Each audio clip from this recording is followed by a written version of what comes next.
नवमी की कथा। जय श्री कृष्णा, राधे राधे। आज कार्तिक मास के शुक्ल पक्ष की नवमी तिथि है और आज ही के दिन आंवला नवमी का पवित्र पर्व मनाया जाता है। आज ही के दिन आंवले के वृक्ष का प्राकट्य हुआ था।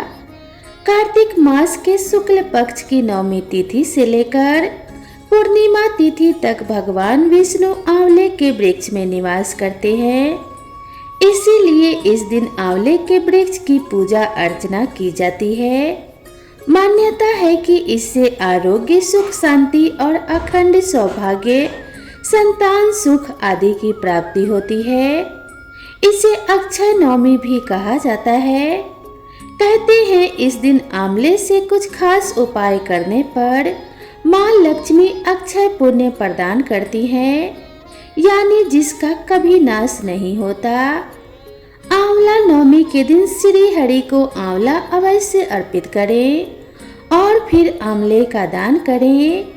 मान्यता है इससे देवी लक्ष्मी अति प्रसन्न होती हैं और धन्य धान्य से घर भर देती हैं तथा परिवार में सुख समृद्धि का वास होता है।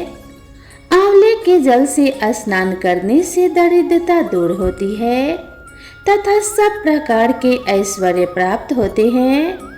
आंवले के वृक्ष का दर्शन, स्पर्श तथा उसके नाम का उच्चारण करने से भगवान श्री हरि विष्णु और माता लक्ष्मी अनुकूल हो जाते हैं।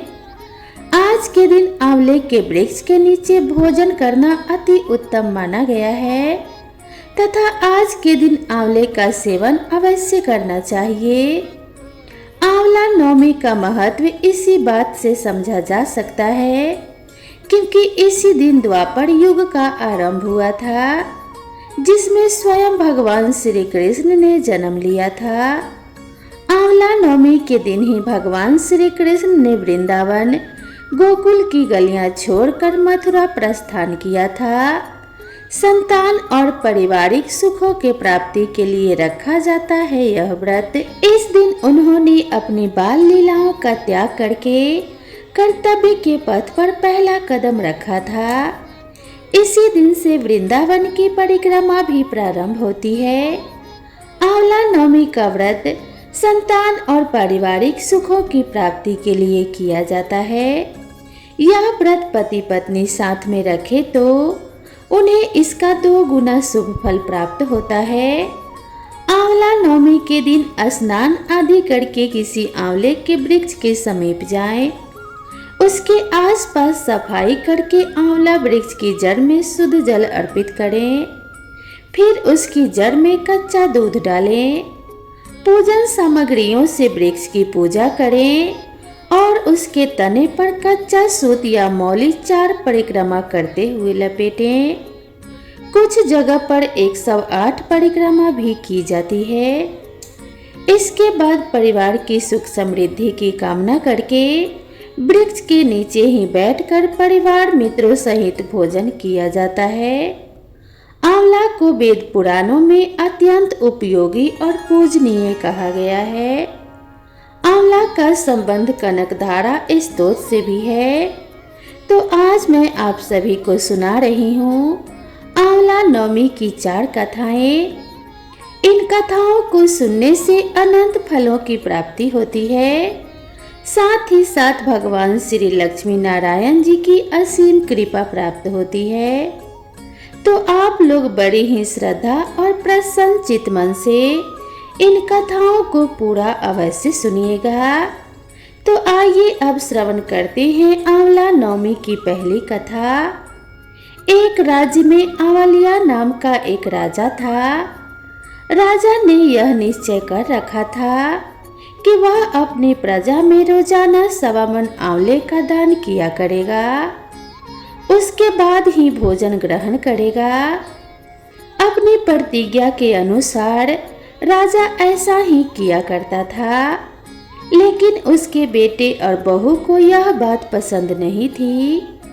इसलिए एक दिन उसके बेटे बहू ने सोचा कि राजा इतने सारे आंवले रोजाना दान करते हैं, इस प्रकार तो एक दिन सारा खजाना खाली हो जाएगा। एक दिन राजकुमार ने राजा से कहा कि उसे इस तरह का दाम देना बंद कर देना चाहिए। राजकुमार की बात सुनकर राजा को बहुत दुख हुआ और राजा ने रानी के साथ महल का त्याग कर दिया। फिर क्या था, राजा आंवला दान नहीं कर पाए और अपनी प्रतिज्ञा के अनुसार उन्होंने कुछ खाया भी नहीं। जब भूखे प्यासे 7 दिन हो गए तब भगवान को उनके ऊपर दया आ गई। इसीलिए भगवान ने राजा के लिए जंगल में ही महल, धन्य धान्य और बाग बगीचे सब कुछ बनवा दिए और ढेरों आंवले के पेड़ लगा दिए।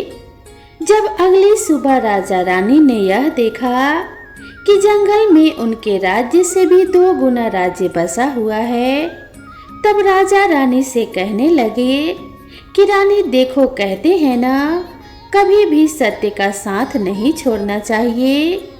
आओ नहा धोकर आंवला दान करें और भोजन करें। राजा रानी ने आंवले का दान करके भोजन ग्रहण किया और खुशी खुशी अपने नए महल में रहने लगे। उधर आंवला देवता का अपमान करने और माता पिता से बुरा व्यवहार करने के कारण राजकुमार के तो बुरे दिन आ गए। उसका राज्य शत्रुओं ने छीन लिया और वह दाने दाने को मोहताज हो गया। काम ढूंढते हुए एक दिन वह अपने पिताजी के ही राज्य में आ पहुंचा। उस समय उसकी हालत इतनी बिगड़ी हुई थी कि पिता ने उन्हें बिना पहचाने ही अपने यहाँ काम पर रख लिया। बेटे बहू सोच भी नहीं सकते थे कि उनके माता पिता इतने बड़े राज्य के मालिक भी हो सकते हैं। सो उन्होंने भी अपने माता पिता को नहीं पहचाना। एक दिन बहू ने सास के बाल गूंथते समय उसकी पीठ पर एक मस्सा देखा। यह सोचकर उसे रोना आने लगा कि ऐसा मस्सा तो मेरी सास की पीठ पर भी था। हमने यह सोचकर उन्हें आंवले का दान करने से रोका था कि हमारा धन नष्ट हो जाएगा। आज वे लोग न जाने कहाँ होंगे। यह सोचकर बहू को रोना आने लगा और आंसू टपक टपक कर सास की पीठ पर गिरने लगे। रानी ने तुरंत पलटकर देखा और पूछा कि तू क्यों रो रही है। उसने बताया कि आपकी पीठ पर जैसा मस्सा है मेरी सास की पीठ पर भी था। हमने उन्हें आंवले दान करने से रोक दिया था, इसीलिए वे नाराज होकर घर छोड़कर कहीं चले गए। तब रानी ने उन्हें पहचान लिया, सारा हाल पूछा और अपना हाल भी बताया। अपने बेटे बहू को समझाया कि दान करने से धन कम नहीं होता बल्कि और अधिक बढ़ता है। तब बेटे बहू भी अब सुखपूर्वक राजा रानी के साथ रहने लगे और आंवले का दान करने लगे। साथ ही साथ भगवान विष्णु और माता लक्ष्मी का पूजन भी करने लगे। तो प्रेम से बोलिए भगवान श्री हरि विष्णु की जय।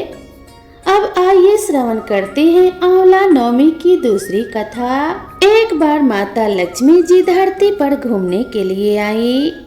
धरती पर आकर महालक्ष्मी जी सोचने लगी कि भगवान विष्णु और शिव जी की पूजा एक साथ कैसे की जा सकती है। तभी उन्हें याद आया कि तुलसी और बेल के गुण आंवले में भी पाए जाते हैं। तुलसी भगवान विष्णु को और बेल शिव जी को अत्यंत प्रिय है। इसके बाद तो महालक्ष्मी जी ने आंवले के पेड़ की पूजा करने का निश्चय किया।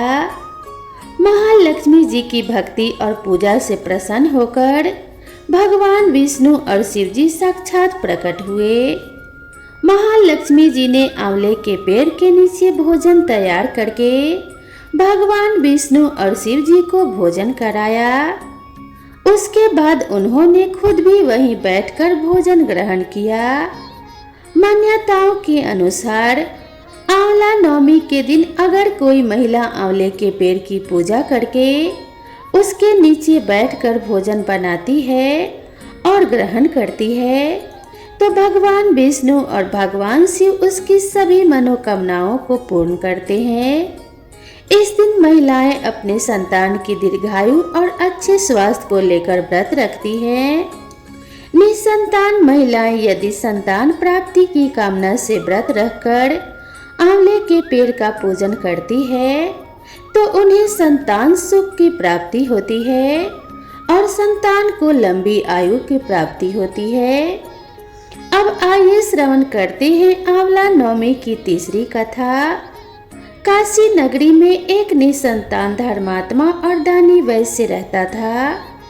एक दिन वैश्य की पत्नी से पड़ोसन कहने लगी कि अगर तुम किसी पराये बच्चे की बलि भैरव बाबा के नाम से चढ़ा दो तो तुम्हें पुत्र की प्राप्ति हो जाएगी। काशी नगरी में एक निसंतान धर्मात्मा और दानी वैश्य रहता था। एक दिन वैश्य की पत्नी से पड़ोसन कहने लगी कि अगर तुम किसी पराये बच्चे की बलि भैरव बाबा के नाम से चढ़ा दो तो तुम्हें पुत्र की प्राप्ति अवश्य हो जाएगी। यह बात जब वैश्य को पता चली तो उसने साफ मना कर दिया, लेकिन उसकी पत्नी अवसर की तलाश में लगी रही। एक दिन एक कन्या को उसने कुएं में गिराकर भैरव देवता के नाम पर बलि दे दी। इस हत्या का परिणाम विपरीत हुआ, अर्थात लाभ की बजाय उसके पूरे शरीर में कोढ़ हो गया और लड़की की प्रेतात्मा उसे सताने लगी। वैश्य के पूछने पर उसकी पत्नी ने सारी बात सच सच बता दी। तब वैश्य बोला कि गौ वध, ब्राह्मण वध तथा बाल वध करने के लिए इस संसार में कहीं कोई जगह नहीं है।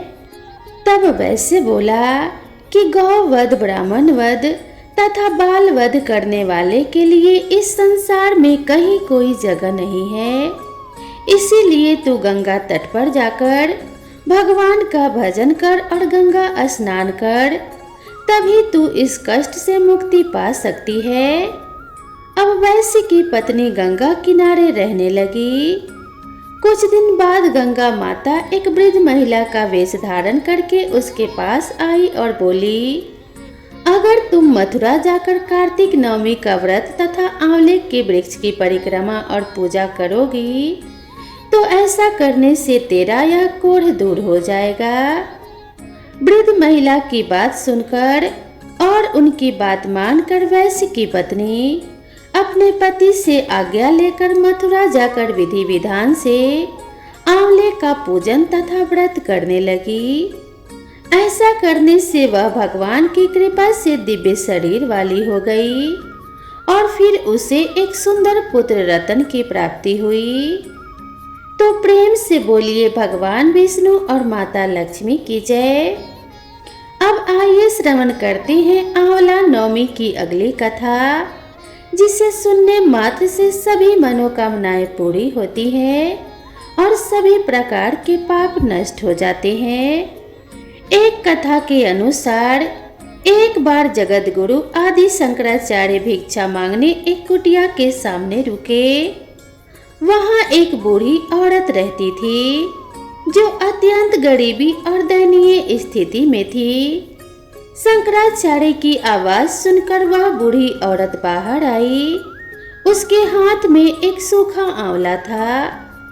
वह बोली, महात्मन, मेरे पास इस सूखे आंवले के सिवाय कुछ भी नहीं है जो मैं आपको भिक्षा में दे सकूं। शंकराचार्य को उसकी स्थिति पर दया आ गई और उन्होंने उसी समय उसकी मदद करने का प्रण लिया। उन्होंने अपनी आंखें बंद की और मंत्र रूपी 22 श्लोक बोले। ये 22 श्लोक कनकधारा स्तोत्र के श्लोक थे। इससे प्रसन्न होकर माँ लक्ष्मी ने उन्हें दिव्य दर्शन दिए और कहा कि हे शंकराचार्य, इस औरत ने अपने पूर्व जन्म में कोई भी वस्तु दान नहीं की थी। यह अत्यंत कंजूस थी और मजबूरीवश कभी किसी को कुछ देना भी पड़ जाए तो यह बुरे मन से दान करती थी। इसीलिए इस जन्म में इसकी यह हालत हुई है। यह अपने कर्मों का फल भोग रही है, इसीलिए मैं इसकी कोई सहायता नहीं कर सकती। शंकराचार्य ने देवी लक्ष्मी की बात सुनकर कहा कि हे महालक्ष्मी, इसने पूर्व जन्म में अवश्य दान धर्म नहीं किया है, लेकिन इस जन्म में इसने पूर्ण श्रद्धा से मुझे यह सूखा आंवला भेंट किया है। इसके घर में कुछ भी नहीं होते हुए भी इसने यह मुझे सौंप दिया। इस समय इसके पास यही सबसे बड़ी पूंजी है। क्या इतना भेंट करना पर्याप्त नहीं है? शंकराचार्य की इस बात से देवी लक्ष्मी प्रसन्न हुई और उसी समय उन्होंने गरीब महिला की कुटिया में स्वर्ण के आंवलों की वर्षा कर दी। तो बोलिए माता लक्ष्मी की जय, भगवान विष्णु की जय। एक बार भगवान विष्णु कई हजार वर्षों तक घोर युद्ध करने के पश्चात थक गए और फिर अपने बैकुंठ धाम में आकर समाधि लगाकर अपने धनुष के सहारे सो गए। उसी समय देवताओं के यज्ञ करने की योजना चल रही थी। सो वे सभी भगवान विष्णु से मिलने और फिर अपने बैकुंठ धाम में आकर समाधि लगाकर अपने धनुष के सहारे सो गए। उसी समय देवताओं के यज्ञ करने की योजना चल रही थी। सो वे सभी भगवान विष्णु से मिलने ब्रह्मा जी और शिव जी सहित बैकुंठ आए। वहां उन्होंने देखा कि भगवान विष्णु तो गहन निद्रा में लीन है। सोए हुए को नहीं जगाना चाहिए, यह सोचकर वह सभी खड़े हो गए। किंतु बहुत देर होने के बाद भी भगवान विष्णु जब निद्रा से नहीं जागे, तब उन्होंने सोच विचार कर भगवान विष्णु को जगाने का निर्णय किया। तब ब्रह्मा जी ने कीड़ा उत्पन्न किया और उसे भगवान विष्णु को जगाने के लिए कहा। यह काम करने से भविष्य का भाग मिलेगा। यही सोचकर उस कीड़े ने धनुष की रस्सी काट डाली। धनुष की रस्सी काटते ही एक भयानक शब्द हुआ और चारों ओर अंधेरा छा गया। कुछ समय के बाद जब धीरे धीरे अंधेरा कम हुआ तो देवताओं ने देखा कि भगवान विष्णु का सिर उनके शरीर पर नहीं है। तब तो देवता अत्यंत चिंतित और भयभीत हो गए। देवताओं को चिंता मगन देखकर ब्रह्मा जी ने कहा कि देवताओं चिंता ना करो, संसार में जो कुछ भी होता है उसका कुछ ना कुछ कारण जरूर होता है और यहाँ पर बिना कारण अर्थात अकारण कोई कार्य नहीं होता। हम सभी देवी पराशक्ति की आराधना करेंगे और अवश्य ही वे इस समस्या का समाधान करेंगी। ऐसा कहकर ब्रह्मा जी ने सभी वेदों को देवी की स्तुति करने का आदेश दिया। जब वेदों ने देवी की स्तुति की तो देवी अत्यंत प्रसन्न हुई और फिर एक आकाशवाणी हुई। आकाशवाणी ने कहा कि हे देवताओं, मैं वेदों की स्तुति से अत्यंत प्रसन्न हूँ। आप लोगों को चिंता करने की कोई आवश्यकता नहीं है। भगवान विष्णु का जो सिर कटा है इसके दो कारण हैं। पहला तो इन्हें एक बार लक्ष्मी जी ने कह दिया था कि आप बिना सिर के हो जाओ, क्योंकि लक्ष्मी जी को देखकर भगवान विष्णु हंस रहे थे।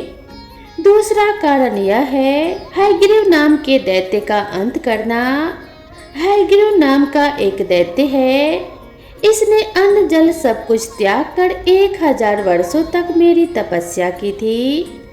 उस समय इस दैत्य ने अपनी सारी इंद्रियों को अपने वश में कर लिया था और केवल मेरे नाम का जाप करता था। इसने मेरी तामसी रूप के दर्शन पाने के लिए ऐसी घोर तपस्या की। तब मैं पराशक्ति ही अपने तामसी रूप से इस दैत्य के सामने प्रकट हुई थी। देवी को अपने सामने प्रकट हुआ देखकर यह दैत्य अत्यंत प्रसन्न हुआ और उठकर खड़ा हो गया। वह मेरे उस रूप की परिक्रमा करने लगा और मेरी स्तुति करने लगा। तब मैंने उससे मनवांछित वर मांगने के लिए कहा। तब उसने कहा कि हे देवी, मैं अमर होना चाहता हूँ। उसकी बातें सुनकर मेरी उस तामसी शक्ति ने कहा कि हे दैत्यराज, संसार में सभी की मृत्यु होनी तय है और यही संसार का नियम है। मैं इस नियम को भंग नहीं कर सकती, इसलिए तुम सोच समझकर कोई और वरदान मांगो। और फिर उसके बाद उस दैत्य ने वर मांगा कि मेरी मृत्यु केवल भगवान हैग्रीव के द्वारा ही हो। तब मैंने ही उसे ऐसी मनोवांछित मृत्यु प्राप्त करने का वरदान दे दिया था। उसी समय वह दैत्य अपने बल के घमंड में आकर ब्राह्मणों, देवताओं और साधु जनों को पीड़ित कर रहा है और सभी को इस दैत्य के आतंक से मुक्त कराने के लिए भगवान विष्णु का बिना सिर होना आवश्यक है। इसीलिए आज इनका सिर कट गया है। ब्रह्मा जी, आप एक घोड़े का सिर काट कर श्री विष्णु जी के शरीर पर लगा दीजिए। इससे उनका हैग्रीव अवतार होगा और वे उस हैग्रीव दैत्य का अंत कर देंगे। इतना कहकर देवी अंतर्ध्यान हो गई।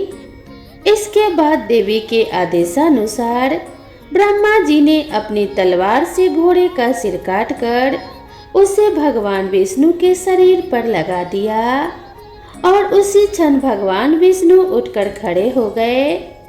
इस तरह भगवान विष्णु का हैग्रीव अवतार हुआ और तब हैग्रीव स्वरूप भगवान विष्णु और हैग्रीव नाम के उस दैत्य में भयंकर युद्ध छिड़ गया। उसे मारना इतना आसान नहीं था। तब भगवान विष्णु ने बहुत लंबे समय तक उसके साथ युद्ध किया। बाद में देवी जगदम्बा के वरदान के अनुसार भगवान हैग्रीव के हाथों उसका अंत हो गया। अब आइए आंवला नवमी की चौथी कथा का श्रवण करते हैं। एक नगर में एक ब्राह्मण दंपति रहते थे। वे दोनों प्रतिदिन 7 कोस दूर गंगा और यमुना नदी में स्नान करने जाते थे। इतनी दूर आने जाने से ब्राह्मण की पत्नी थक जाती थी। एक दिन उसने अपने पति से कहा कि हमारा एक पुत्र होता तो कितना अच्छा रहता। पुत्र का विवाह करते, हमारी बहू आती तो हमें घर वापस जाने पर खाना बना हुआ मिलता और बहू घर का सारा काम भी कर देती। अपनी पत्नी की बात सुनकर ब्राह्मण ने कहा कि तूने बात तो सही कही है, चल मैं तेरे लिए बहू ला ही देता हूँ। ब्राह्मण ने कहा कि एक पोटली में आटा डालकर उसमें कुछ मोहरे रख दे। ब्राह्मण के कहे अनुसार अर्थात ब्राह्मणी ने पोटली बांध कर दे दी। पोटली लेकर ब्राह्मण चला गया। ब्राह्मण को सफर के दौरान यमुना के किनारे बहुत सी सुंदर लड़कियां दिखाई दी। वे रेत में घर बनाकर खेल रही थी। उनमें से एक लड़की ने कहा कि मैं अपना घर नहीं बिगाड़ूंगी, मुझे तो रहने के लिए ये घर चाहिए। लड़की की बात सुनकर के ब्राह्मण मन ही मन सोचने लगा कि बहू बनाने के लिए यही लड़की उचित है। जब वह लड़की जाने लगी तो ब्राह्मण भी उसके पीछे पीछे उसके घर तक चला गया। वहां जाकर उस ब्राह्मण ने लड़की से कहा कि हे बेटी, कार्तिक मास चल रहा है, इसीलिए मैं किसी के घर खाना नहीं खाता। मैं अपने साथ आटा लेकर आया हूँ। तुम अपनी माता से पूछो, क्या वह मेरे लिए आटा छानकर 4 रोटी बना देगी। यदि वह मेरा आटा छानकर रोटी बनाएगी तो मैं रोटी खा लूँगा। लड़की ने जाकर अपने माँ को ये सारी बात बताई। माँ ने कहा कि ठीक है, जाकर ब्राह्मण देव से कह दो कि वह अपना आटा दे दे, मैं रोटी बना दूंगी। जब वह आटा छानने लगी तो आटे में से सोने की मोहरें निकली। वह सोचने लगी कि जिसके आटे में इतनी सोने की मोहरें हैं, उसके घर में कितनी मोहरें होंगी। जब ब्राह्मण खाना खाने बैठा तो लड़की की माँ ने उस ब्राह्मण से पूछा, क्या आपका कोई लड़का है और क्या आप उस लड़के की सगाई करने जा रहे हो। यह सुनकर ब्राह्मण ने कहा कि मेरा लड़का तो काशी में पढ़ने गया है, लेकिन यदि तुम कहो तो खाड़ कटोरे से विवाह करके तुम्हारी बेटी को अपने साथ ले जाऊं। लड़की की माँ ने कहा, ठीक है ब्राह्मण देव। इस पर लड़की की माँ ने लड़की की खाड़ कटोरे से शादी करके ब्राह्मण के साथ भेज दिया।